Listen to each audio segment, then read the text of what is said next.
اللہ وبرکاتہ۔ الحمد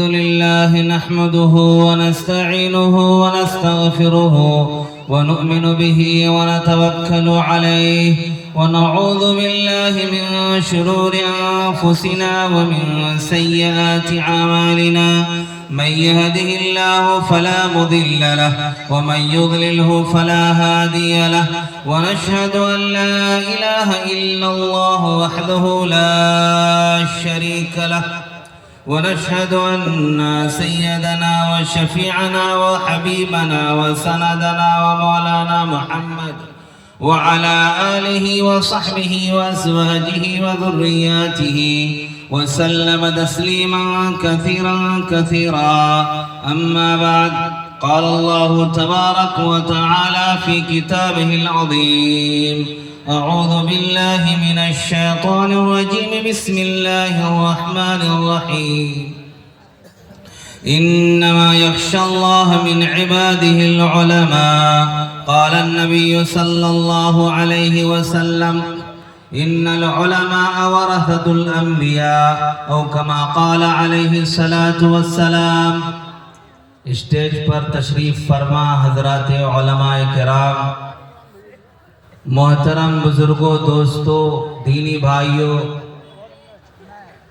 نوجوان ساتھیوں، پردہ نشین ماں اور بہنوں، عزیز بچوں، یہ عظیم الشان اجلاس منعقد کیا گیا ہے۔ اس کے انعقاد میں کتنی محنت اور مشقت اٹھانی پڑی ہے، آپ ذمہ داروں سے پوچھئے۔ جلسہ یوں ہی منعقد نہیں ہو جاتا ہے، اس کے پیچھے قربانی دینی پڑتی ہے۔ لیکن افسوس ہے کہ دو حصے لوگ مارکیٹ کے زینت بنے ہوئے ہیں، ایک حصے افراد یہاں پر موجود ہیں۔ مجھے سمجھ میں نہیں آتا کہ جلسہ سننے آتے ہیں کہ دیکھنے آتے ہیں۔ کیا آپ نے اپنی زندگی میں کبھی مارکیٹ کو دیکھا نہیں ہے؟ آپ بازار کبھی گئے نہیں ہیں؟ آپ نے کچھ کھایا نہیں ہے؟ ٹھنڈی رات ہے، سردی کی رات ہے، گھر سے آپ آئے ہیں کہ ہم جائیں گے، علماء کی بات سنیں گے، دین کی بات سنیں گے، عمل کریں گے، اور آپ آئے ہیں تو مارکیٹ میں گھوم رہے ہیں، مزہ لے رہے ہیں، مٹن گشتی کر رہے ہیں۔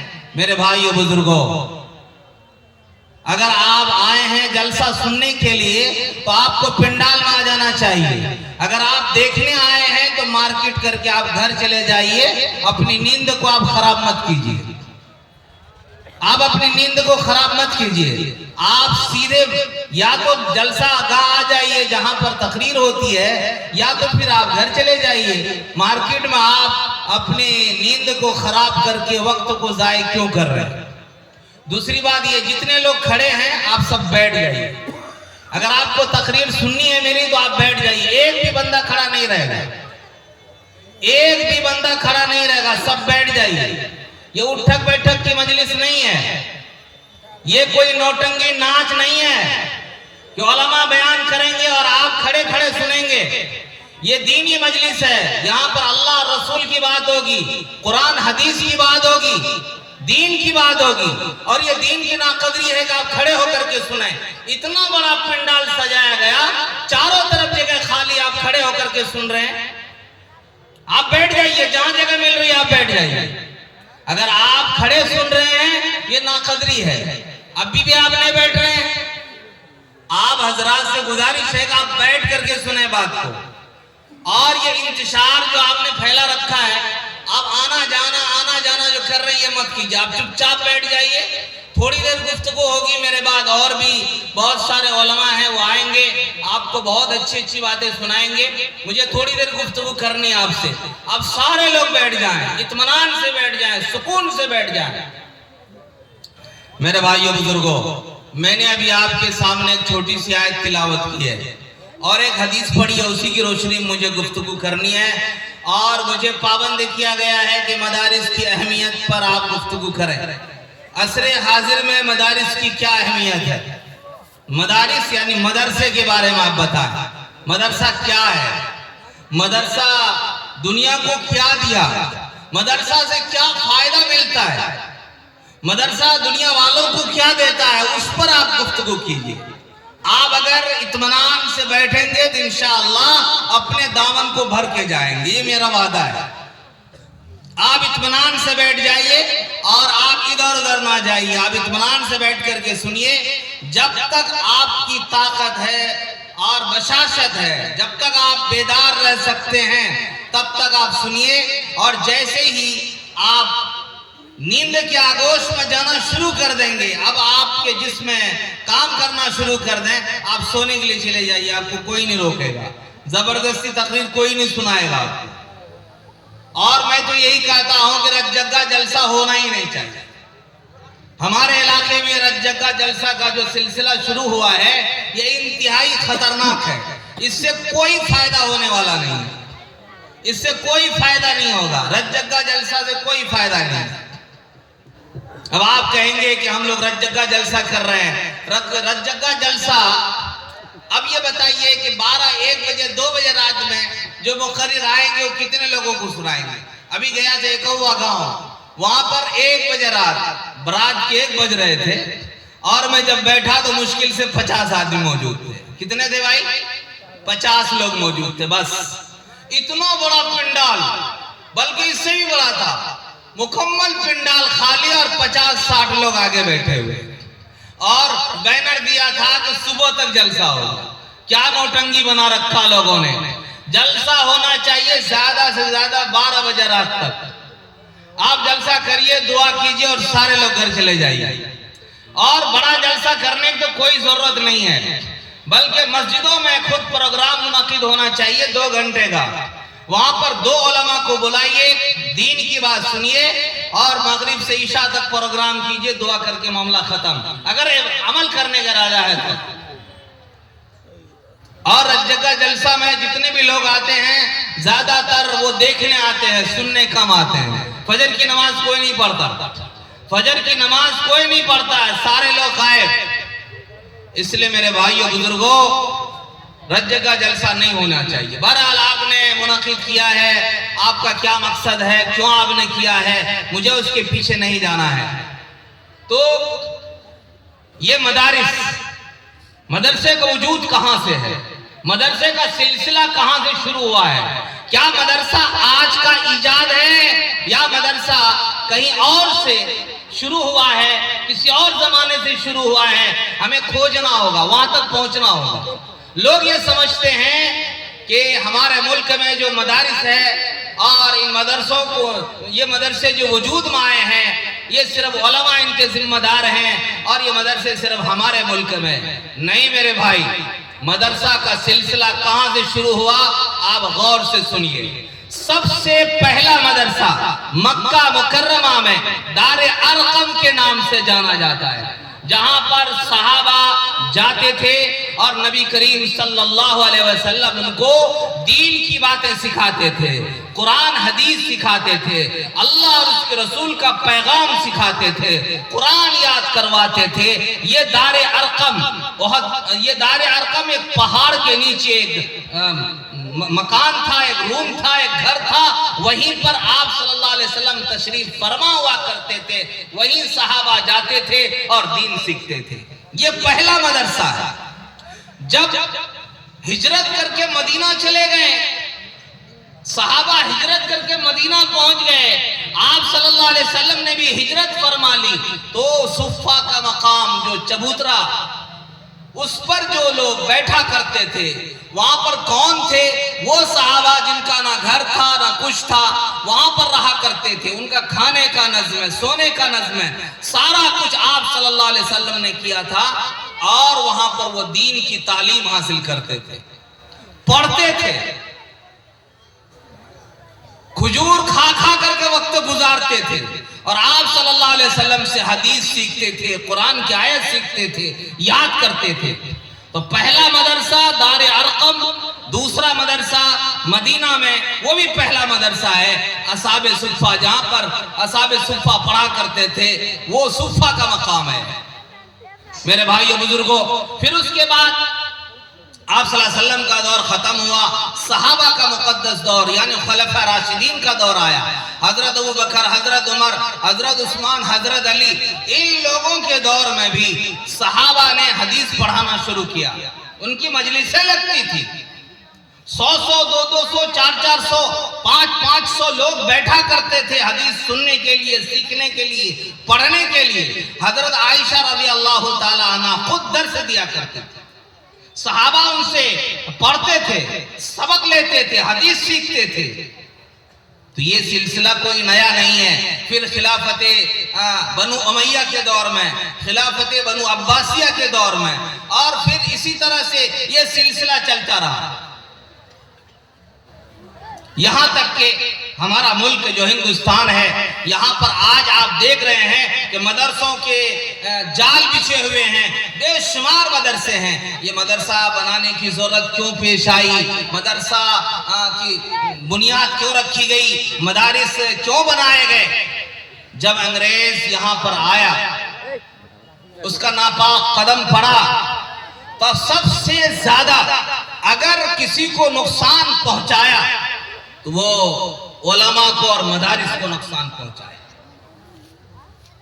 انگریز کی جب حکومت قائم ہو گئی تو انگریز برطانیہ سے پادریوں کی ایک بڑی ٹیم لے کر کے آیا۔ کیوں آیا تھا؟ تاکہ ہندوستان کے مسلمانوں اور لوگوں کے درمیان عیسائی مذہب کو رائج کرے، لوگوں کے درمیان عیسائی مذہب کو سکھائے، پھیلائے۔ بے شمار پادریوں کو انگریز یہاں بلایا اور انگریز پادریوں نے تبلیغ شروع کر دی، اور اس کے لیے سب سے پہلا کام کیا مشنری اسکول کھولنا شروع کیا، جہاں پر تعلیم مفت، سارا سامان مفت، کھانا پینا مفت، لباس مفت، سب کچھ مفت۔ کیوں ایسا کیا تھا عیسائی پادریوں نے؟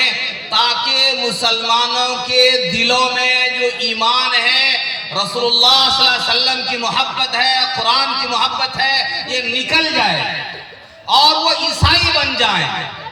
یہ سلسلہ شروع کیا عیسائیوں نے۔ ہمارے علماء قربان جائیے، ان 1857 کی جو جنگ آزادی کی لڑائی تھی، وہ آخری لڑائی تھی شاملی کے میدان میں، جہاں پر ہزاروں علماء شریک تھے، لاکھوں مسلمان شریک تھے۔ اس لڑائی میں مسلمانوں کی شکست ہو گئی، وہ آخری لڑائی تھی۔ اس کے بعد علماء کو پھانسی کے تختے پر چڑھانا اور گولی مار دینا دیکھتے ہی یہ سارے کام شروع ہو گئے۔ اب ہمارے جو اکابرین تھے، حضرت مولانا محمد قاسم نانوتوی اور ان کے رفاقہ، انہوں نے سوچا کہ اگر اس ملک میں مسلمانوں کے دین اور ایمان کی حفاظت کے لیے کوئی قدم نہیں اٹھایا گیا تو ملک کے مسلمانوں کا ایمان بچنا مشکل ہے۔ ملک میں مسلمانوں کا ایمان بچنا مشکل ہے، اور اپنی تشخص، اپنی شناخت برقرار نہیں رکھ پائیں گے۔ جس تیزی کے ساتھ انگریز اپنے پادریوں کو لگا دیا ہے، انگریز اپنے علماء کو لگایا ہے، اپنے مشن کو جاری کرنے کے لیے، اپنے دین کی ترویج اور ارشاد کے لیے اگر اس کا مقابلہ نہیں کیا گیا تو پھر ملک میں مسلمانوں کا وجود خطرے میں ہو جائے گا۔ میرے بھائیو بزرگوں، علماء کے کئی حصے اس کام کے لیے متعین ہوئے، کئی جماعتیں بنی۔ ایک جماعت وہ بنی جنہوں نے باطل فرقوں سے مقابلے کے لیے کفن باندھ لیا۔ قادیانی اسی دور میں وجود میں آیا، جس نے نبوت کا دعویٰ کیا کہ ہم نبی ہیں، ہم عیسیٰ مسیح ہیں، اور محمد صلی اللہ علیہ وسلم کے سائے سے ہم کو نبی بنایا گیا ہے۔ ان کے بھی ماننے والے ہزاروں ہو گئے، ان کا بھی تعاقب علماء کو کرنا تھا، اور بھی فرقے باطلہ وجود میں آ گئے، ان کا تعاقب علماء کو کرنا تھا، اور پھر علماء کو یہ بھی کرنا تھا کہ عیسائی پادری جو ملک میں مسلمانوں کے ایمان کو خراب کر رہے تھے، ان کا مقابلہ بھی کرنا تھا۔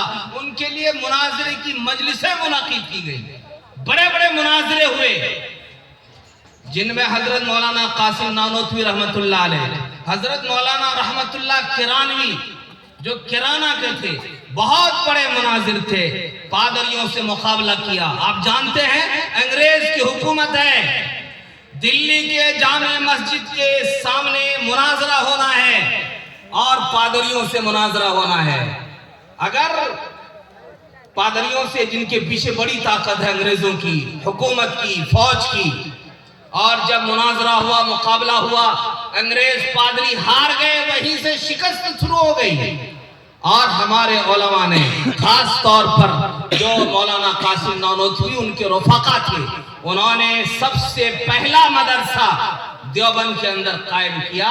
1866 عیسوی 31 مئی 1866 عیسوی میں مدرسہ کی بنیاد رکھی گئی. کہاں پر؟ دیوبند قصبے میں. ایک چھوٹا سا قصبہ تھا، اس قصبے میں دیوبند مدرسے کی بنیاد رکھی گئی 1866 عیسوی میں. اور مدرسے کی بنیاد کہاں پر رکھا؟ ایک مسجد ہے، چھتا مسجد، وہاں پر ایک درخت رہا کرتا تھا، وہ درخت نہیں، انار کا درخت، اسی کے نیچے ایک استاد ایک شاگرد، ملا محمود اور محمود حسن. استاد کا نام ملا محمود، شاگرد کا نام محمود حسن. یعنی ایک استاد ایک شاگرد سے مدرسہ شروع ہوا. اور یہ مدرسہ نہیں تھا، انگریز کے خلاف ایک فوج تیار کرنے کے لیے ایک تحریک تھی. یہ مدرسہ نہیں تھا، انگریز کے خلاف فوج تیار کرنے کے لیے ایک تحریک تھی. اور اسی تحریک کی بنیاد دارالعلوم دیوبند کی شکل میں علماء نے ڈالی تھی، رکھی تھی. اس کے بعد 1866 یعنی نومبر کے مہینے میں 1866 عیسوی میں دارالعلوم سہارنپور میں مدرسے کی بنیاد رکھی گئی. اس کے بعد 1898 عیسوی میں ندوۃ العلماء لکھنؤ کی بنیاد رکھی گئی. میرے بھائیو بزرگوں، یہ ہمارے جو اکابرین ہیں، دارالعلوم سہارنپور کے بانی مولانا سعادت اللہ صاحب، مولانا محمد مظہر نانوتوی، اور ندوۃ العلماء لکھنؤ کے بانی مولانا محمد علی منگیری رحمت اللہ علیہ، یہ ہمارے اکابرین ہیں جنہوں نے مدرسے کی بنیاد رکھی. کیوں مدرسے کی بنیاد رکھی؟ اس وقت دو مقصد تھا. ایک مقصد تو یہ تھا کہ یہاں سے جو علماء تیار ہوں گے وہ انگریز کا مقابلہ کریں گے. جو علماء تیار ہوں گے لوگوں میں جا کر کے، دیہات میں، گاؤں میں، قریہ میں جا کر کے لوگوں کے ایمان کی حفاظت کے لیے، ایمان کو بچانے کے لیے کام کریں گے. میرے بھائیو بزرگوں، اللہ تبارک و تعالیٰ نے قرآن کریم میں فرمایا انما یخشی اللہ من عبادہ العلماء، اللہ کے بندوں میں سب سے زیادہ ڈرنے والے علماء ہوتے ہیں. اگر یہ علماء 1857 کے جنگ آزادی کے بعد بس مردہ ہو جاتے، بس ہمت ہو جاتے، حوصلہ کم حوصلگی کے شکار ہو جاتے، تو آج ملک میں مسلمان اس طرح نظر نہیں آتے جس طرح آج نظر آ رہے ہیں. یہ داڑھی، یہ ٹوپی، یہ امامہ، یہ کرتا، یہ سب کچھ جو آپ کو دکھ رہا ہے انہی علماء کی قربانی ہے، انہی علماء کی جاں فشاں محنت ہے جو آج آپ اپنے ملک میں رواں دواں دیکھ رہے ہیں. میرے بھائیو بزرگوں، ان حالات میں جب انگریز نے ان لوگوں پر وارنٹ جاری کر دیا تھا کہ جہاں مل جائے گولی مار دو، چھپ چھپا کر کے ان لوگوں نے مدرسے کی بنیاد رکھی اور دین کا بیڑا اٹھایا. پھر اسی مدرسے کے پڑھے ہوئے بڑے بڑے علماء پیدا ہوئے جنہوں نے ہندوستان کی جنگ آزادی میں اہم رول ادا کیا. ان میں مولانا محمود حسن دیوبندی جو اسیر مالٹا ہیں، مولانا حضرت شیخ الاسلام حضرت مولانا حسین احمد مدنی جو اسیر مالٹا ہیں، اور اس کے علاوہ حضرت مولانا اشرف علی تھانوی رحمت اللہ علیہ اسی دارالعلوم دیوبند سے پڑھے ہوئے اس زمانے کے عالم ہیں جنہوں نے ایک روایت کے مطابق 900 کتابیں لکھی ہے. دوسری روایت کے مطابق 1300 کتابیں لکھی ہے۔ علامہ عبد الفتاح ابو غدہ اپنی کتاب قیمت الزمن عند العلماء کے اندر لکھتے ہیں کہ ہندوستان نہیں بلکہ پوری دنیا میں سب سے زیادہ اگر کسی نے کتاب لکھی ہے وہ مولانا اشرف علی تھانوی رحمۃ اللہ علیہ۔ میرے بھائیو بزرگوں، 1300 کتاب، کتنی کتاب؟ ارے بولیے نا، کچھ آپ اگر سمجھ رہے ہیں تو 1313 نہیں 1300، 63 یا 64 سال کی عمر میں 1300 کتاب لکھ ڈالی۔ کب کھائے ہوں گے، کب سوئے ہوں گے، کب کیا کیے ہوں گے؟ آپ کیلکولیٹر لے کر بیٹھ جائیں گے تو حساب نہیں کر پائیں گے۔ یہ عمر میں برکت ہے، وقت میں برکت ہے، علماء سے اللہ نے کام لیا ہے، اور مدارس ہی کے ذریعے سے آپ جانتے ہیں قرآن کریم کا ترجمہ، قرآن کریم کے معنی، قرآن کریم کے مطالب پر جو کتابیں لکھی گئی ہیں، ان علماء سے پوچھئے اگر ان تمام کتابوں کو جمع کر لیے جائیں تو میں سمجھتا ہوں آپ کے 18 چکے کی گاڑی جو ٹرک ہے وہ شاید کہ ناکافی ہو جائے۔ اتنی کتابیں علماء نے قرآن پر لکھے ہیں، اور حدیث پر آ جائیے، ہزاروں کتابیں حدیث کی علماء نے لکھی ہے۔ دین کی حفاظت کے لیے، اللہ کے رسول کے پیغام کو محفوظ کرنے کے لیے، اللہ کے کلام کے معانی، مطالب، تفاسیر کو محفوظ کرنے کے لیے علماء نے سب کچھ کو طاق میں رکھ دیا، سونا، آرام اور نہ جانے کیا کیا، سب کچھ کو چھوڑ کر اللہ کے دین کی حفاظت اور اشاعت میں لگے۔ آج لوگ بڑے آسانی سے کہہ دیتے ہیں علماء کیا کرتے ہیں؟ علماء یہی کرتے ہیں کہ سب کو مسلمان بنا کر مسجد میں قائم رکھے ہوئے۔ یہ علماء ہی کی برکت ہے کہ آج مساجد آباد ہیں۔ حضرت مولانا الیاس رحمت اللہ علیہ جو تبلیغی جماعت کے بانی ہیں، دارالعلوم دیوبند کے فارغ ہیں، دارالعلوم دیوبند سے پڑھے ہوئے ہیں۔ آج تبلیغی جماعت میں جتنے بھی علماء شروع کے ہیں اور آج بھی ہیں، وہ سب کے سب مدارس سے پڑھے ہوئے ہیں۔ حضرت مولانا الیاس رحمت اللہ علیہ کے صاحبزادے حضرت مولانا یوسف رحمت اللہ علیہ، انہی کے گھر کا فرد حضرت مولانا انعام الحسن رحمت اللہ علیہ، اور انہی کے گھر کے دیگر افراد سارے کے سارے مدرسے سے پڑھے ہوئے ہیں۔ اگر مدرسے سے پڑھ کے نہ آئیں تو حدیث و قرآن لوگوں کو نہیں سمجھا سکتے۔ میرے بھائیو بزرگوں، مدارس نے یہی دیا۔ مدارس نے کیا دیا؟ لوگوں کے ایمان کی حفاظت، لوگوں کے اسلام کی حفاظت، اور لوگوں کو دین پر جمنے کے لیے سارا کچھ یہ مدارس نے دیا ہے۔ ہم اور آپ آسانی سے مدارس پر انگلی اٹھاتے ہیں، آسانی سے مدرسے پر تام و تشریح کرتے ہیں۔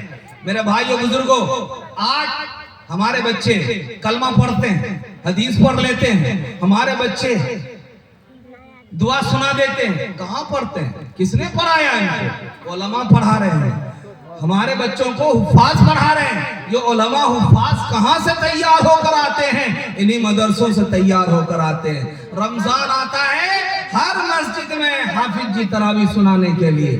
کس سے تراویح سننا بھائی؟ حافظ جی سے۔ ڈی ایم صاحب، کلکٹر صاحب، ایس پی صاحب، ڈی ایس پی صاحب، بڑی بڑی ڈگریاں ہیں، لیکن مسجد کے ممبر پر کھڑے نہیں ہو سکتے آپ۔ وہی جمن کا بیٹا، وہی چھجو کا بیٹا، وہی اتواری اور منگلو کا بیٹا جسے آپ تانا دیتے ہو حافظ قرآن ہے تو کیا ہوا؟ ڈی ایم والی مسجد میں وہی چھجو کا بیٹا امامت کرتا ہے، اور ڈی ایم کو کہتا ہے کہ سجدے میں چل تو سجدے میں چلتا ہے، ڈی ایم کو کہتا ہے رکوع کر تو رکوع کرتا ہے۔ وہ ڈی ایم نہیں کہتا ہے کہ میں ڈی ایم ہوں، وہاں پر اس کی حکومت ہے، باہر میں تیری حکومت ہے۔ میرے بھائیو بزرگوں، علماء کی اہمیت کو سمجھئے، حفاظ کی اہمیت کو سمجھئے۔ غیروں نے علماء کی ناقدری کی، مسلمانوں نے اس میں اور بھی ناقدری شروع کر دی۔ آج جہاں پر نکر پر بیٹھ جائیں دو چار آدمی، آج اگر کسی مسجد میں بیٹھ جائیں دو چار آدمی، کسی کی غیبت نہیں ہوتی، وہ امام صاحب کی غیبت ہوگی، یا مدرسے کی غیبت ہوگی، یا مدرسے کے مدرسین کی غیبت ہوگی، یا کسی حافظ قرآن کی غیبت ہوگی۔